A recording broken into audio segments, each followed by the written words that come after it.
This is desperation, and desperation breeds sacrifice. Matt Serafini, Rites of Extinction.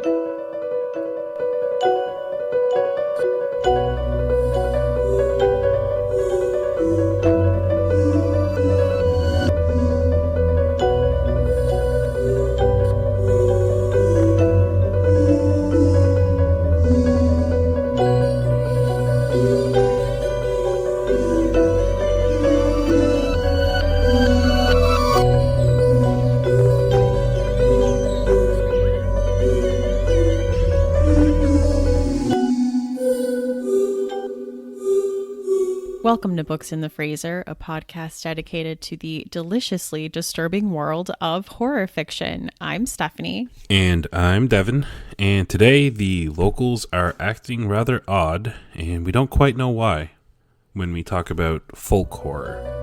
This episode of Books in the Freezer is brought to you by Audible. This podcast wouldn't be possible without audiobooks. So if you want some spooky stories told by some familiar voices, try Stephen King's Pet Sematary, read by Dexter's Michael C. Hall, or The Dead Zone, read by James Franco, or podcast favorite Joe Hill's Nosferatu, read by Kate Mulgrew. For a free audiobook and 30-day trial, go to audibletrial.com/booksinthefreezer. Happy listening. I am excited for this episode because I absolutely love folklore. It is, I think, the backbone of pretty much every other genre of horror, and it's going to be great. Like, I have a lot of ideas of books to talk about that incorporate folklore into horror. It's going to be a good episode, I think.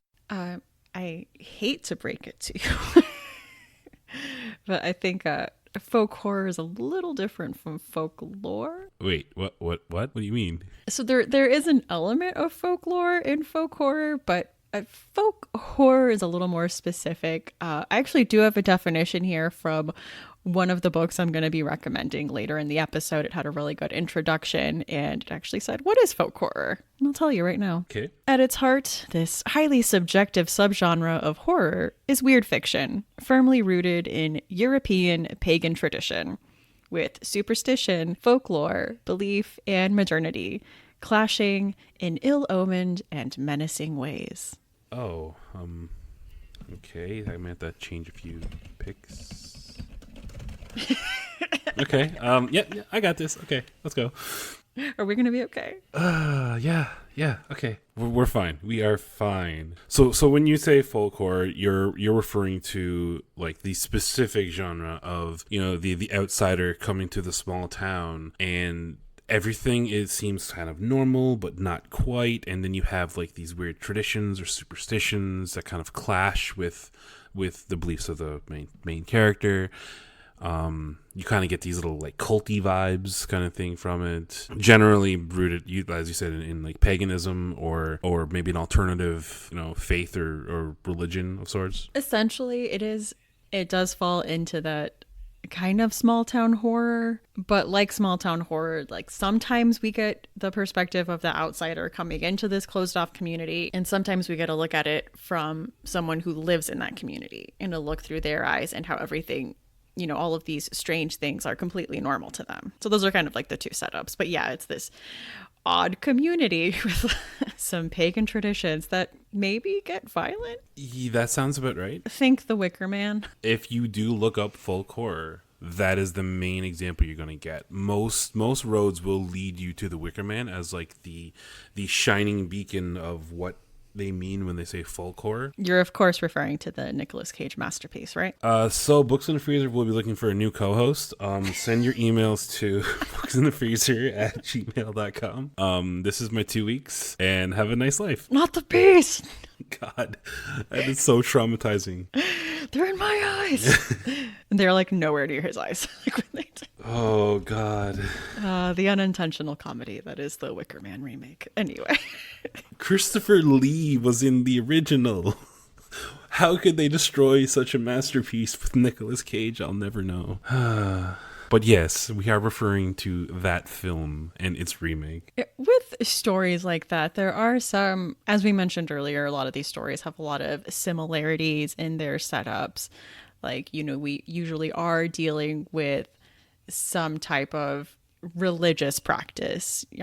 Usually paganism, but like we've said, not necessarily always. Some kind of a devotion to dark magic or the devil himself. I was going to say they're probably there's going to be a little bit of overlap sometimes with some titles referring to the Satanic Panic.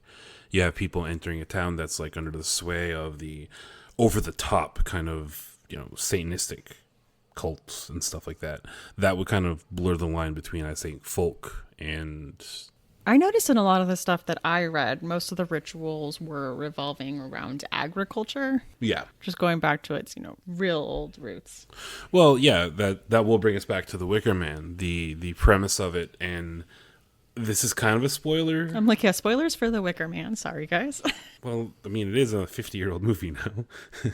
But yeah, so that's essentially the plot of the Wicker Man. Is this is a ritual, a sacrifice that's done to try and help with a failing harvest, with a failing crop season. So this is why they bring Edward Woodward to the island in the first place to do this. It's concerning their crops, concerning their livelihood, what they believe to help them with their agriculture.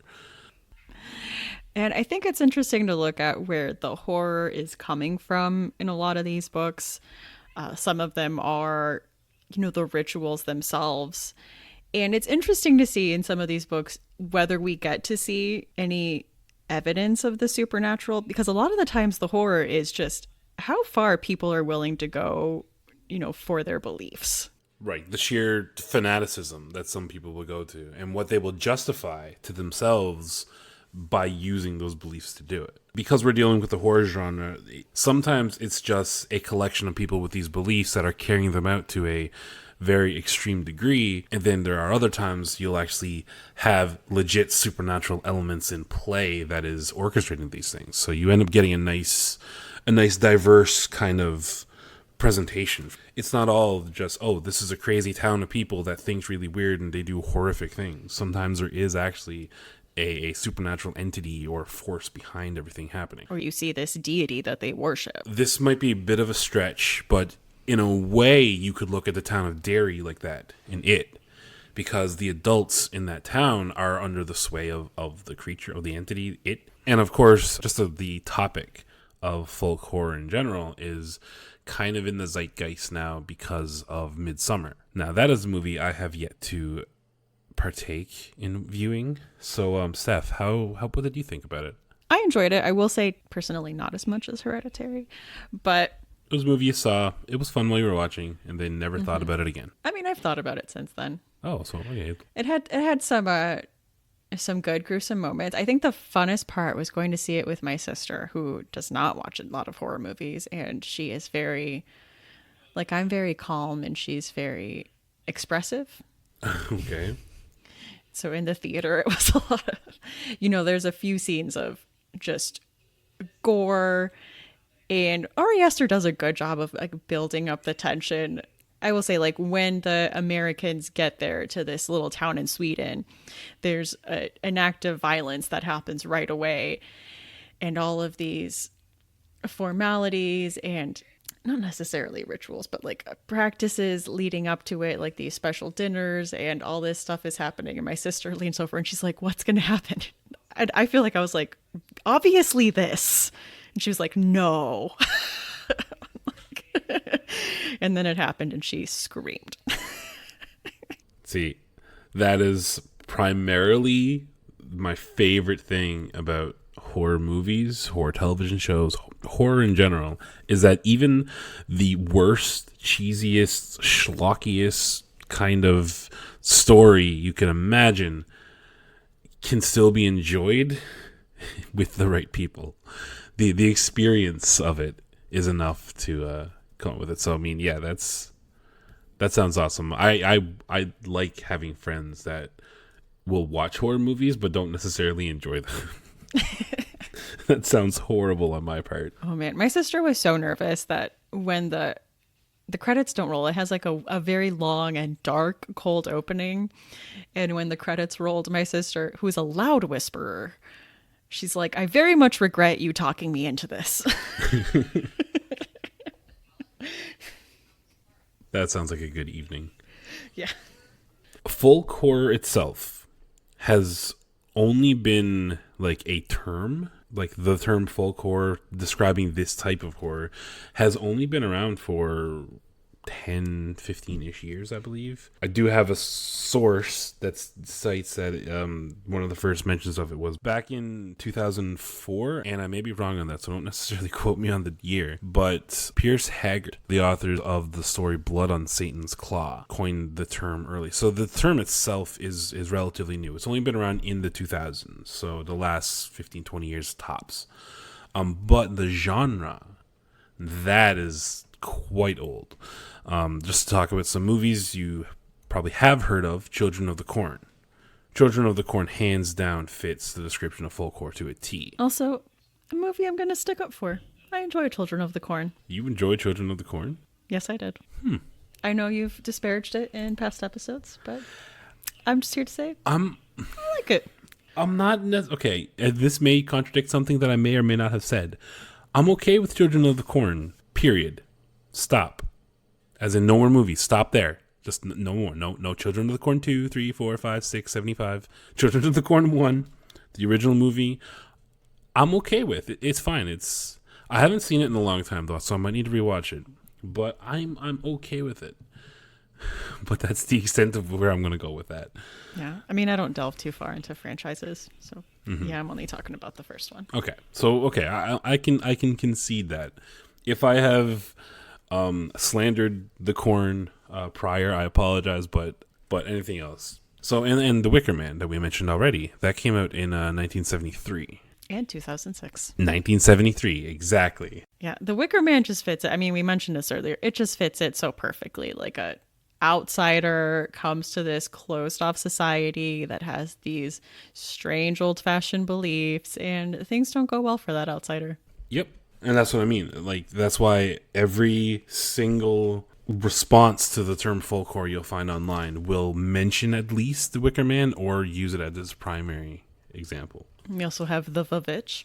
The Vavitch. Oh, God. That's how it says it on the cover of the movie. So yeah, double V's. Because it's like the old English spelling.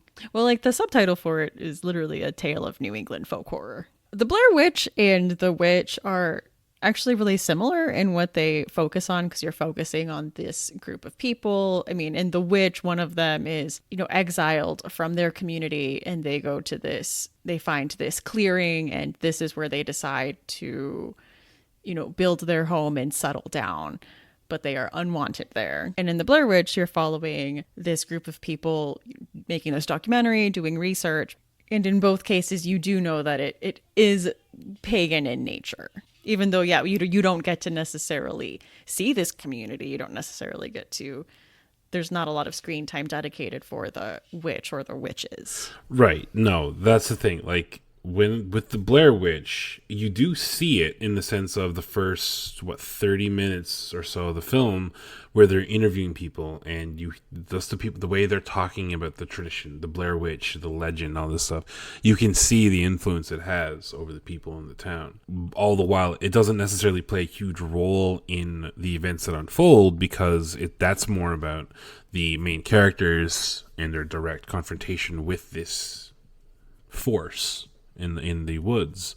But it's still, you still have these clashing ideals of the film students, Heather, Josh, and I can't remember the third one, meeting the old tradition, the old authority, I guess, of the witch, and being in her territory. Oh, speaking of the Blair Witch Project, did you buy into the marketing for that? No. Even at that age, at the ripe, senile old age of 15 years old, I still felt like I had the sense of, if this really was footage of actual people that disappeared, they wouldn't have released it to theaters. It would be locked in evidence somewhere, and there would be manhunts. And I think I heard somebody try and explain it to me that Oh yeah, they release it to theaters so a lot of people will see it, so then they can help them find the missing filmmakers, and that just never held much weight with me. Well, let me tell you what. When 8-year-old Stephanie saw this movie in theaters with her parents, she 100% believed it and was horrified. A lot of people did. A lot of people bought into that. Like, and I want to give them props for that. That was genius marketing on their part. Oh yeah, especially for the time. And at this time, I'll probably like to just mention that what we're talking about for those younger listeners, when the Blair Witch Project came out, found footage. There was found footage films that came in earlier than this, but this was like the big one that really took off. And the marketing for this film was simply short trailers, and it just says these people went missing in the woods. They were never heard from again. This is the footage we found. So everything about this thing was really mysterious of who made the film. What is the Blair Witch? What is going on in here?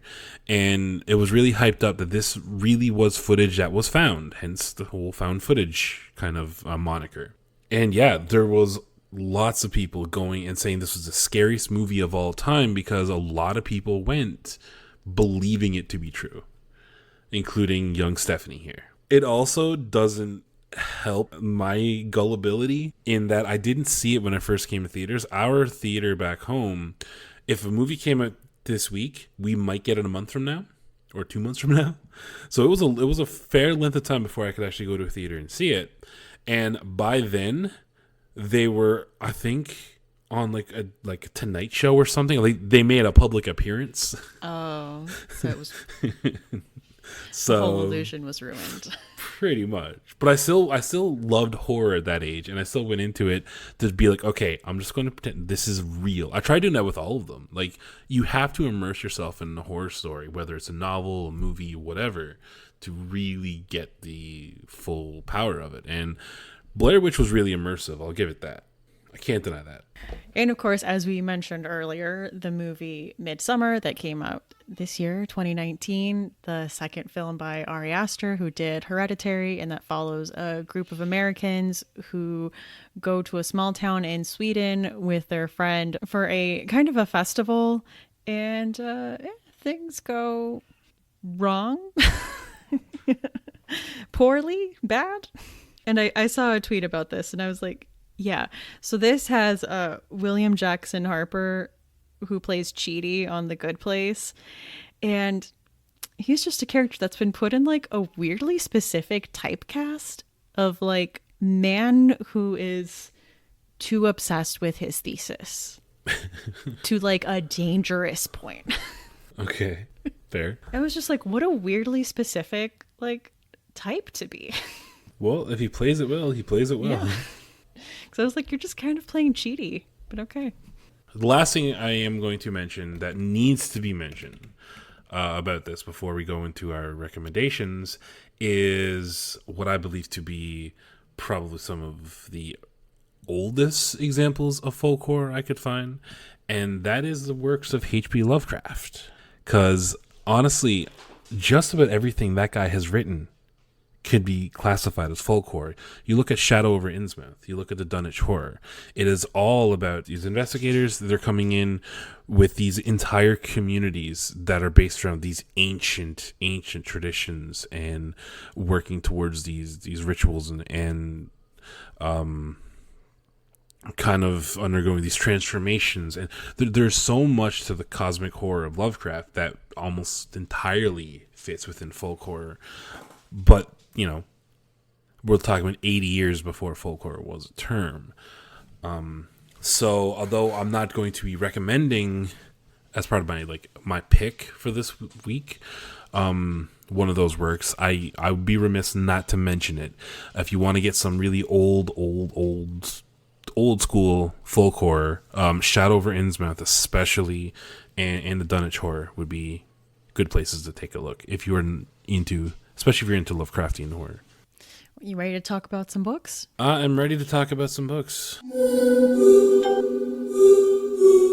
Well, the first book I'm going to recommend is one I've recommended before, but it's a repeat only because when you look for folk horror, This is one of the big classic ones in the genre, and it is Harvest Home by Thomas Tryon.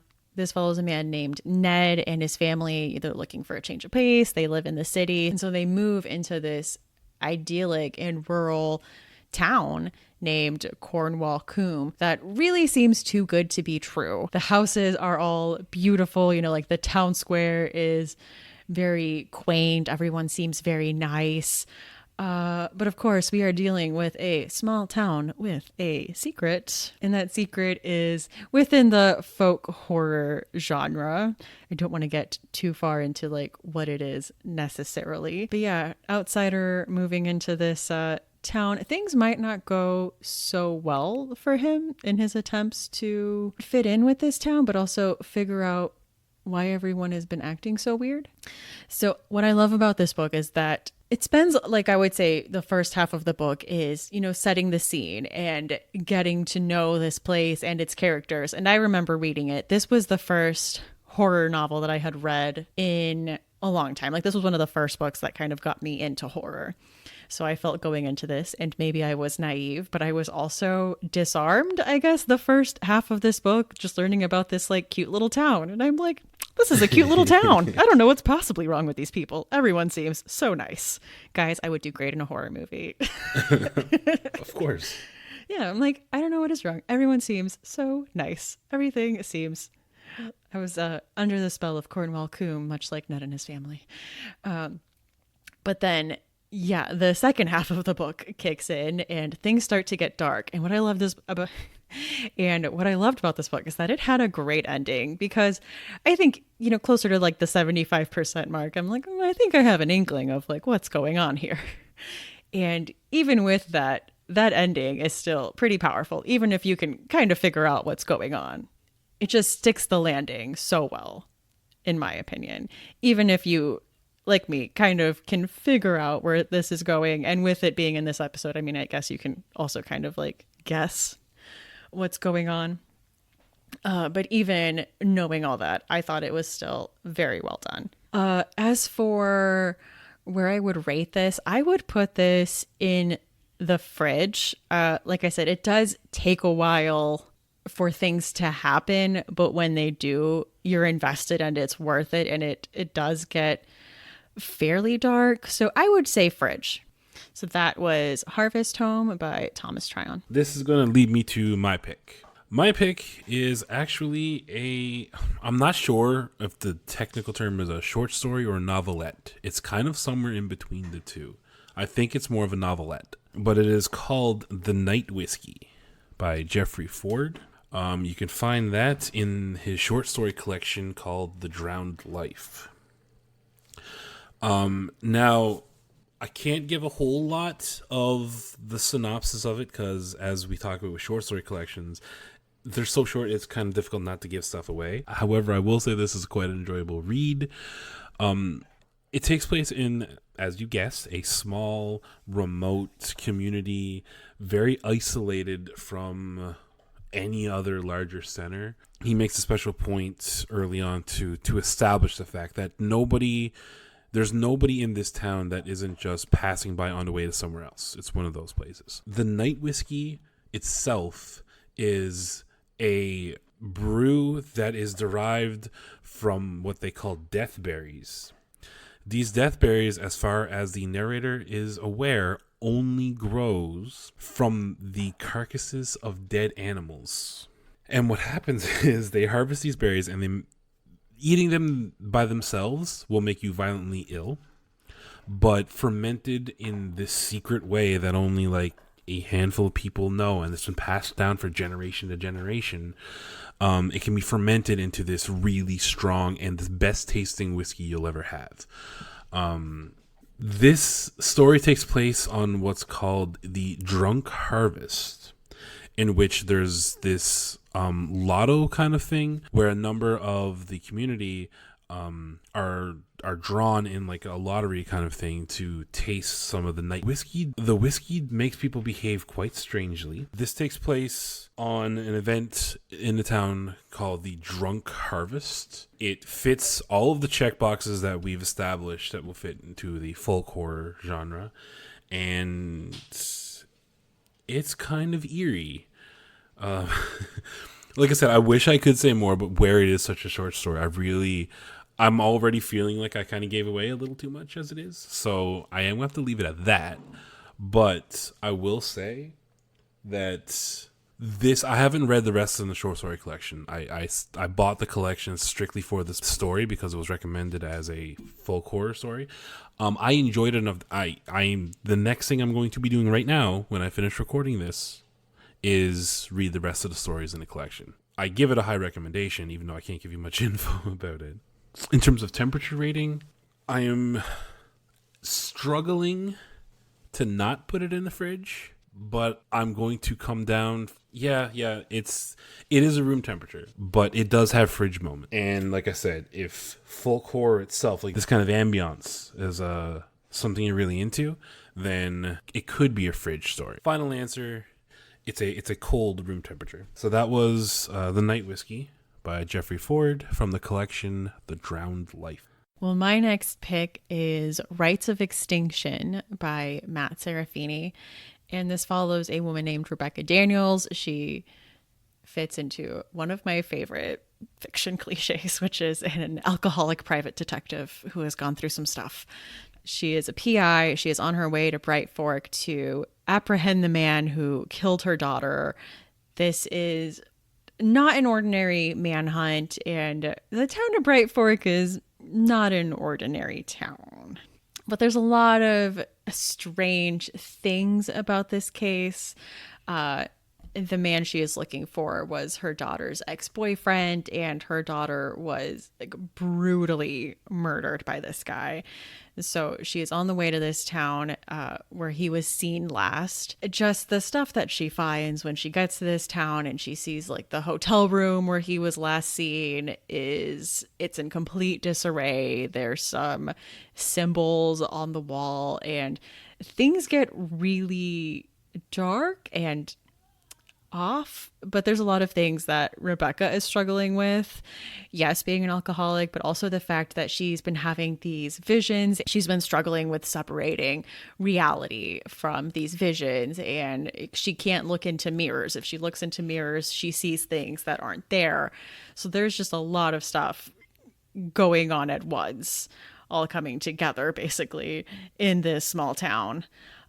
This is a novella. It's available on Kindle Unlimited. I don't want to give away too much. This is that kind of short story problem where I'm this is the setup. Things get dark. That's kind of all I'm going to say. I mean, this isn't the folk horror episode, so it gets dark. It gets gruesome. It does get what I would say sexually explicit at times. So reader beware. So I think that's just something you should know going in. And as far as rating, I would put this in the fridge. This was a short novel and I could not put this down. And it had some genuinely frightening moments and imagery when it got to the end and everything coming together. I thought just a lot of I have to talk around it. A lot of the stuff at the end was gruesome. So that is Rites of Extinction by Matt Serafini. That's going to bring me to my next pick. I don't have one. One thing I will point you guys towards actually is something I found on Audible, and that is the Audible original audio drama for Blood on Satan's Claw. This is an audio drama that was done exclusively for Audible, and it's a drama based upon the 1971 horror film of the same name, which, like I mentioned earlier, alluded to, this is the one where the term folk horror originally got coined. I listened to the audio drama in preparation for this episode, thinking it was an audiobook, and I actually really enjoyed it. It takes place in 17th century England. It's going to check all those folk horror boxes. It's about 2.5 hours long. It's definitely worth a listen. However, in lieu of that, we do have another pick that I am going to proxy to someone else. We have a special pick that's going to take the place of my second one this week, and it's probably going to come from a voice that is very familiar to you guys. So without further ado, here it is. Hi, it's me, Rachel, popping in for a quick recommendation because honestly, I couldn't stay away from the podcast. I wasn't actually familiar with the subgenre of folk horror before this episode, so I'm really happy that Stephanie and Devin decided to cover it. However, even though I didn't know what folk horror meant, that doesn't mean that I wasn't unknowingly reading it. So today, I want to recommend a book called The Last Harvest by Kim Liggett. If you're not familiar, this is a young adult horror novel about a teenage boy named Clay who, a year ago, walked into his family's barn to find his father laying on the ground, bleeding out. Before he died, his father mysteriously whispered to his son, "I plead the blood." Now, a year later, Clay has taken over his role as man of the house and is responsible for harvesting the crops before the frost comes in. When he's plowing the fields, he accidentally runs over a golden calf. However, later he is not certain if that actually happened or if he imagined it. He worries that he is becoming like his father because you find out that his father was possibly going crazy before he died. He was rumored to either be on drugs or possibly schizophrenic. And because of that, his son Clay now worries that he is also going crazy. The story begins to transpire as his friends begin to get killed off by some mysterious entity or person, and the story goes from there. Now, I don't want to give away too much of the plot, but I can tell you that this story fits into the folk horror genre because so much of the book deals with things like local legends, secret societies that are passed down from one generation to the next, and cult rituals that are intended to bring in a good harvest. I've got to say that this book has amazing atmosphere, and that was one of the things I loved so much about it. It's very much a great book to read during the fall months because it is set, of course, around harvest, and also the main character, Clay, is a former football player, so that works into the plot, and it just gave me all the autumn feels, so definitely something that would be great to read during October. And I would say that this book was quite creepy because of that atmosphere. I found that I'm someone who loves cult horror, and there's definitely an aspect to that in this one. Now, I do want to stress that this is a young adult book, and with that comes a lot of the familiar tropes, including the obligatory love interest. You know me, personally, I don't really need romance in my horror books, but regardless of that, there was still plenty of creepy cult stuff to keep me interested. Needless to say, I do recommend this book. In terms of rating, I would put this one in the fridge because there are some fairly gruesome scenes in it, particularly for those that are sensitive to harmed animals.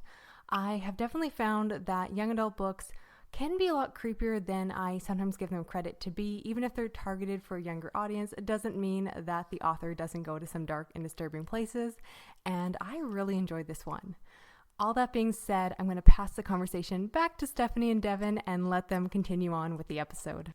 Thank you for that, Rachel. We miss you, Rachel. So my final pick is an anthology. It's titled The Fiends in the Furrows, an anthology of folk horror. This is edited by David T. Neal and Christine M. Scott, and I believe this came out last year. I'm going to go into that short story problem where I can't really get into too much detail about what the short stories are necessarily about. I will let you know my favorites and kind of give you a basic premise.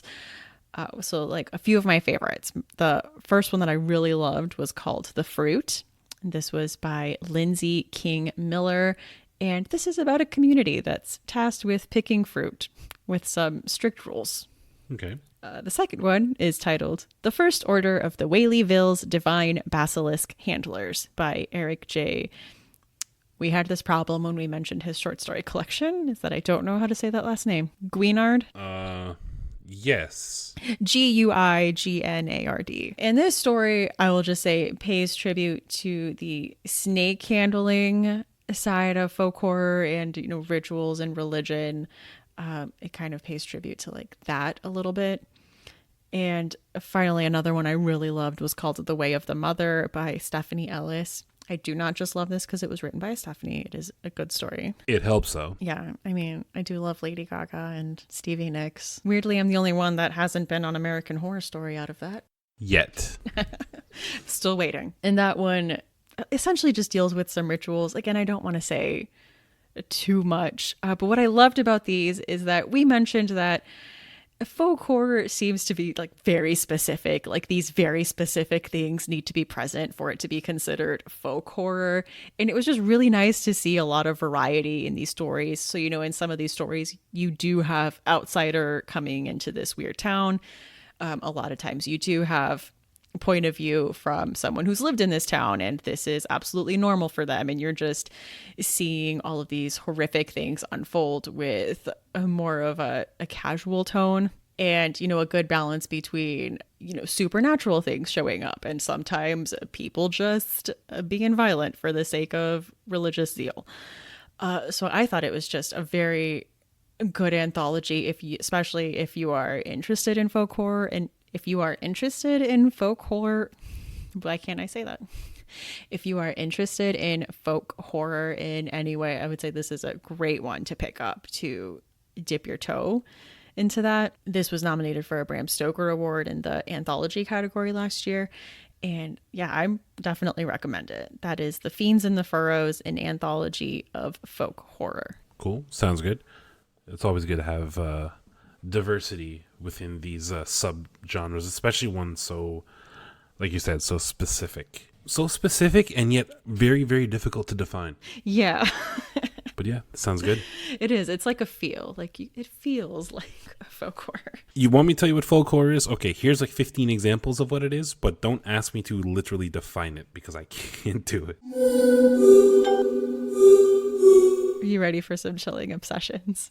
Yes, I am absolutely ready for some chilling obsession. So I watched a movie on Shudder, and that was Last Shift. It's a 2014 horror movie. I had seen this one around, like it was on Netflix for a bit, and I'm glad I finally watched it. This was legitimately creepy. So it follows a woman. She has one job, and that job is that we follow her as she takes the last shift at a police station before it's permanently closed, which, you know, sounds pretty cut and dry. Like he's basically just, you know, going to be walking around this police station.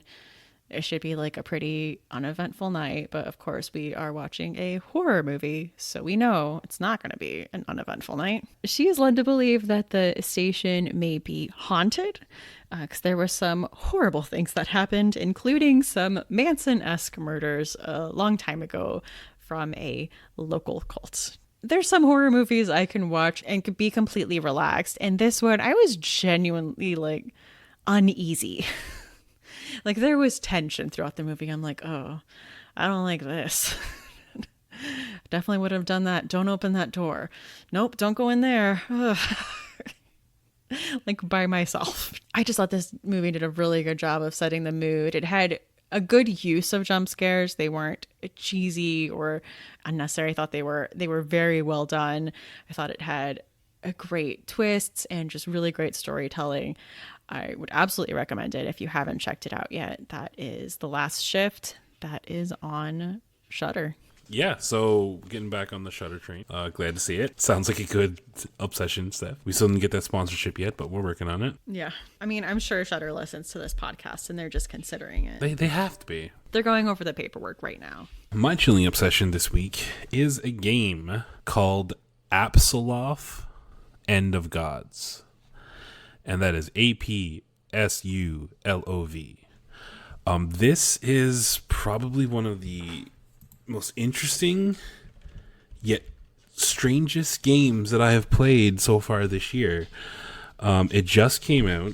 It's a pretty budget title. It's from a small indie developer called Angry Demon Studio. You wake up not quite knowing where you are. It's very sci-fi, very visceral horror, and it dubs itself a Viking horror story. So it deals a lot with Norse mythology.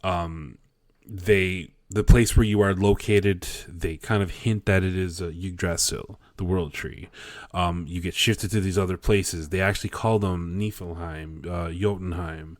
All these things you find, there's mention of Odin and Thor and Loki and all these, again, Norse, Viking kind of mythology. In terms of gameplay, it's a lot like Dead Space. It has this mechanic where cybernetic kind of upgrades help you interact with some technology on the place. So it's very, very sci-fi aesthetic, but the antagonists, the creatures, again, all of it based on this weird Nordic folklore basis, are, especially for such a small developer. So I'm totally giving my seal of recommendation for this one. If you are one of the people listening to the podcast that are also a gamer like myself, this is definitely one that you might want to give a chance. They're a very passionate developer, and you can see the care put into taking what's kind of a well-known mythology and putting it into this very claustrophobic, very unsettling setting, I guess. I played through this from beginning to end on stream, and it was, again, like I said, one of my favorite horror games that I've played in recent memory. So I can't recommend it enough, actually. Very well done. That was Absoloth, End of Gods. Some announcements. We will be moving the Patreon live show for our book club for the Switch House to the first Sunday in September, because I will be traveling the last week of August. So yeah, it'll still be Sunday. It'll still be 7:30 Eastern Standard Time. But I think it will be the 1st of September. Yeah. Okay. Yeah. So that will be when we will meet and discuss the Switch House by Tim Meyer. And keep a lookout on our Instagram and Twitter for our September pick, which will be Devin's pick. Yes. That will be announced shortly, if it's not already on the site. Yeah. I'm like, I forget that we record a little before. So Don't ruin the illusion, Steph. And since I will be traveling, we decided to do a Q&A episode for our next episode. I did this with Rachel. We haven't done this with Devin. So if you have any questions for either of us, if you have anything you want to ask Devin or ask us, it doesn't necessarily have to be about the podcast or about books. Yep. This is the Books in the Freezers version of a Reddit Ask Me Anything. Literally ask us anything you want, whether it's our opinion on something, whether it's something about us, whether you want to figure out Devin's security questions. Exactly. I am a man of mystery. Like I said, I do talk a lot of gaming, and I know we have people that game that listen to the podcast. Any questions around those? Music, movies, books, teen soaps of the 2000s, like we're here. Just no office questions, just saying. I will accept all office questions, Parks and Recreation, Arrested Development, Gilmore Girls, bring it all. So yeah, and we'll have that up for you guys in a normal time slot. That'll be on the 3rd of September. It'll be going live. So make sure you guys get your questions in before this coming Friday, because we will need to record this over that weekend in order to get it to you on time. And if by chance your question is not answered, rest assured we will hold on to all of them and perhaps be able to use them for a future episode. And we're still working on that Stephen King episode for October. You know what we need? Your voice messages with your favorite Stephen King book and why you enjoy it. We are going to be doing a countdown, and that countdown is based off of your feedback. So if you want to put in a vote for your favorite Stephen King book so it can rank higher, you got to let us know what it is. And that can be done through email at booksinthefreezer@gmail.com. We do have a thread going on in the Goodreads group right now that you can type out your answer and we'll read it on the episode. But yeah, if you want to submit a voice message, like if you have an iPhone, you can just use the voice memo recorder. If you have a smartphone, it should be pretty easy to do that, to just record yourself and send us that voice clip. Like we said, email it to us. Keep it to around 40 seconds. On social media, I will have some posts up if you want to comment with your favorite Stephen King book to be used as a vote. Okay, so you can go to our Twitter. There'll be a thread there you can comment on. So let your voices be heard, listeners. Literally. Books in the Freezer is a bi-weekly podcast. We post episodes every other Tuesday. You can find us on Twitter at BooksFreezerPod or on Instagram at Books in the Freezer.